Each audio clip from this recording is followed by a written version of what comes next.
Okay, so our next topic for the probability subject, expected value of and variance of random variable. This is Engineer Eduardo Tapia, your professor of the subject. Last time we talked about the concept of the random variable. So ngayon titingnan naman natin paano po ba natin kukunin yung expected value at saka yung variance and of course the standard deviation. Okay? So we have the expected value of a random variable. The expected value represent the average value of random variable. It is also called the mean of probability distribution. So we have the formula. Uh, we have E of x or tinatawag natin the expected value. Okay, the expected value of x is equal to mu or the mean or is equal to the summation of x times the probability of x equals x, no? In words, the sum of the product of each possible value and its probability. So yun po yung expected value. So if you have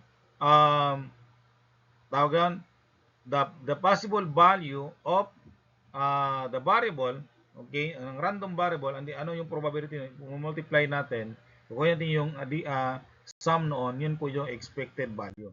So expected value again is the mean, no, of the probability distribution. Example 1, determine the expected value of a discrete random variable.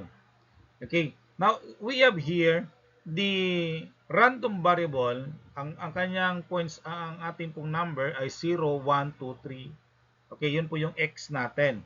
Okay, so yun po yung mga possible outcome, no, ng isang probability distribution na ginagawa. Now, the probability now ay 0.10 sa 0.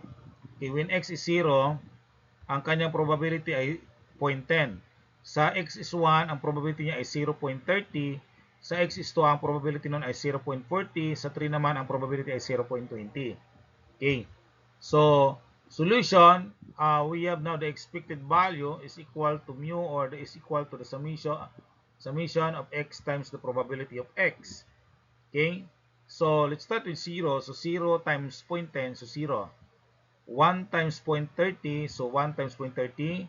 So now 2 times 0.40 plus 3 times 0.20. So pa-plus lang po natin yan. So ito ay 0, ito naman ay 1 times 0.30 ay 0.30. 2 times 0.40 ay 0.80.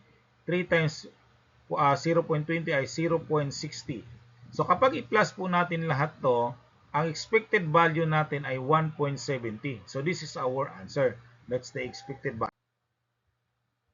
Okay, example 2. A player pays 35 pesos to play a game. A pair die is rolled. If 6 occurs, the player receive 150 pesos. Ayun, yun po yung kanyang price o premyo. Otherwise, the player receives 0. Is the game fair to the player? So yun po yung tanong doon, kung ang game ba nito ay patas ba sa kanya. Magbabayad sa 35 para po ay siyempre makasali sa laro. Okay? Pupusta siya sa isang number. Alam natin ang dice ay mayroong 1 to 6 na number, no? So kung 6 ang lumabas, yung kanyang 35 mananalo ng 150. Okay? So pero pag hindi naman 6, so ibig sabihin talo siya, no? Wala siya matatanggap. Okay. So the probability of rolling 6 is the probability of 1/6. So ang probability nito, ang probability ng 6 ay 1/6, no? Probability ng 6 is 1/6. Probability of not 6 ay 5/6. Okay? So yun yung probability nun. Okay, kasi pag lalabas ang 6, ibig sabihin ay 1/6 lang. Okay, yung probability, that's 1/6. Pero kung hindi 6 naman, 5 po ang kalaban doon. That's 5/6. The player's net income, so if winning, 150 bibigay sa kanya, minus yung pusta na 35. So, ibig sabihin, kikita siya ng 115 pesos. If loss naman, siyempre, negative 35. 0 minus 35. Kasi, wala namang, siyempre, talo eh. So, wala siya nakukuha. na bayad doon. So 0. So ibig sabihin magni-negative 35 siya. Okay? So we have to compute the probability. The expected value, okay? So plus natin yung dalawa, okay? 115 yun yung winning times 1 over 6, that's the probability, and plus negative 35, okay, yun yung loss niya, times the probability na 5 over 6. Okay? So, 115 over 6 minus, kasi 35 times 5 ay 175 over 6. Kapag i-minus natin, this will become negative 60 over 6. And the expected value is negative 10 pesos. No, ibig sabihin, the player loses an average of 10 pesos per game. Okay? Thus the game not fair to the player. Anong ibig sabihin? Hindi naman talagang 10 ang natalo niya kada laro. Ang ano naman dito ay 35 ang kanyang pusta. Pero on the long run, kasi siyempre habang tumatagal siya naglaro, mananalo din siya, no? Kung mananalo man. Pero kung hindi, talagang on average, no, matatalo po siya ng 10 piso on average. Kaya habang tumatagal yung pagsusugal niya, posibleng lugi siya, no? Wala pa siyang naiuwing pera sa kanila. Okay? So yun po ang mga dilema sa mga nagsusugal. Kaya nga, di ba, karamihan sa mga nagsusugal, laging talo. Nanalo man sila ngayon, matatalo rin yan bukas o di ba sa sunod na araw, ganon. Di ba? Okay, now we have to find out the variance of a random variable. So the variance measures how spread out the values around the expected value. Okay? So alam mo naman natin ang variance, no, mula doon sa measures of dispersions, ang variance ay from the mean, gaano po ba ka yung scattered, yung spread ng distribution natin. The formula for the variance is, okay, ito ay, we have the sigma square is equal to the expected value square, okay, minus the expected value quantity square. Okay? So ito, the expected square ng x, no? Square ng x. Okay? Ito naman, expected value quantity square. So, check natin. Itong expected value ng x squared ay summation of x squared times the probability. So, dito naka-x squared yun. Yung isa x lang. So, ito x squared times probability. Okay, the standard deviation, of course, the square root of the variance. Okay, example 3. Determine the expected value, the variance, and the standard deviation. So, you have now the possible outcome. Ito yung x value natin dito. This is the possible outcome. And this is the probability distribution. Okay? So, check natin kung valid po ba ang ating probability distribution. 0.2 plus 0.35, that is 0.55, plus 0.25, that is 0.80, tapos 0.20 ay 1. So, magiging 1.00. So, valid po ang ating probability distribution. Now, we have to solve for number 1, letter A, the expected value, letter B, the variance, and C is the standard deviation. Okay, so expected value, so ito, multiply lang natin silang dalawa, x times p of x. Okay, so 0.20 una, tapos 2 times 0.35, so plus 2 times 0.35 plus 3, okay, times 0.25 plus 4 times 0.20. Okay, so ito ay 0.20 copy lang. 2 times 0.35, that is 0.70. 3 times 0.25 is 0.75. 4 times 0.20 ay 0.80. So, pag ipa-plus na natin lahat, ang expected value natin ay 2.45. So, this is the mean of this distribution. Okay? Now, we have to find out the a of x squared. Okay? So, we have now 1 square times 0.20 kasi ang x natin naka-x square na. Plus 2 square times 0.35 plus 3 squared times 0.25 plus 4 square times 0.20. So, ito ay 0.20. Ito naman ay magiging 4 times 0.35 ay magiging 1.40. Ito ay magiging 9 times 0.25 magiging 2.25. Ito ay magiging 16 times 0.20 ay 3.2. Okay? So kapag i-plus natin lahat, ang sagot po natin ng a of x squared ay 7.05. Okay? So tandaan natin na ang expected value 2.45, ang a of x squared ay 7.05. Okay? So now we have to solve now the variance. So ang variance natin ay sigma squared is equal to a of x squared minus the expected value square. So ang a of x squared natin ay 7.05 minus 2.45 square. Okay, ito ay magiging 6.0025. So pag i-minus natin, ang ating variance ay 1.0475. That is the variance of the distribution. Now, our standard deviation, okay, solution for C, square root lang natin yung variance. So the square root of 1.0475 ay 1.0235. This is now the standard deviation. Okay? So, ganun po, pag-compute natin ng standard deviation, the variance ng ating random variable distribution. Okay? Example 4. A store records the number of customers who entered during a particular hour.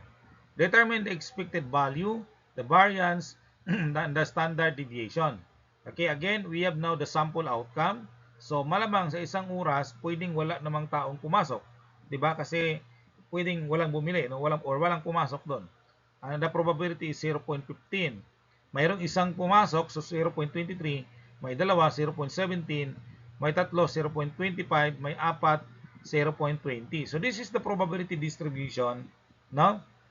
And solve for the expected value, the variance, the standard deviation. Okay, solution for A, again, multiply lang natin yung dalawa, x times the p of x. Okay, tapos ipa-plus natin. So, ito ay 0, at 1 times 0.23 ay 0.23, 2 times 0.70 ay 0.34, 3 times 0.25 ay 0.75, 4 times 0.20 ay 0.80. So, pag i-plus natin lahat, ang atin pong average number of customers per hour ay 2.12. So, this is now the expected value and it is the average number of customers na dumating doon sa dito po sa store na ito. Okay? Solution for B, okay, ang kukunin natin ay yung ax square, no? So, ang x square natin, multiply, square natin. So, 0 squared times 0.15, 1 squared, no? Tapos, times 0.23, 2 squared times 0.17, plus 3 squared times 0.25, plus 4 squared times 0.20. Okay? So, ito na yung magiging resulta nila, no? So, ito sa 0, sa 1 squared times 0.23, ito po ay sagot. 2 squared times 0.17 ay 0.68. 3 squared times 0.25 ay 2.25. Tapos ito ay 3.20. So, ang magiging expected, the a of x squared is 6.36. So, yun ang gamitin natin para sa ating variance. Okay. So, this is the value. So, 6.36 minus 2.12 square. 6.36 minus 4.4944. Square natin to. Is this answer? So, ang ating variance ay 1.8656. This is the variance. So, ito ang ating standard deviation. So, square root ng variance, square root ng 1.8656, square root natin. So, ang sagot natin dyan ay 1.3659. So, ibig sabihin, expected value natin na dumarating yung mga customer ay 2.12. Okay?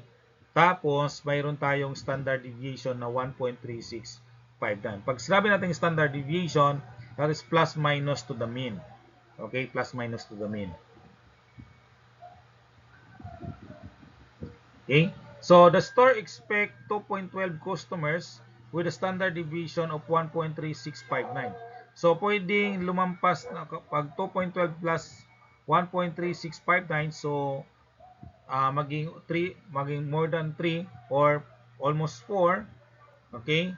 Or pwede namang mas mababa pa dito. Kung ma-minus naman natin to, so pwedeng mga wala pang 1 or wala talagang dumating. As we can see, mayroon namang 0 dito sa ating nakita, no? So, yun po. Okay, this is your activity to answer. Sa activity 1, number 1, a player pays 50 pesos to participate in a game. Find the expected net gain. So, ito po yung kanyang net gain. So, yan. Number 2, determine the expected value of discrete random variable. Okay? So, ito naman ang kanyang data. Number 3, a store records the number of customers who enter during a particular hour. Determine the expected value, variance, and the standard deviation. Okay? So, check natin to. This is 0.35 plus 0.55, so 90. So, plus 0.10, that's sakto lang naman, no? An activity to consider two machines that produce different numbers of defective products. So, you have machine 1 and machine 2. Okay? So,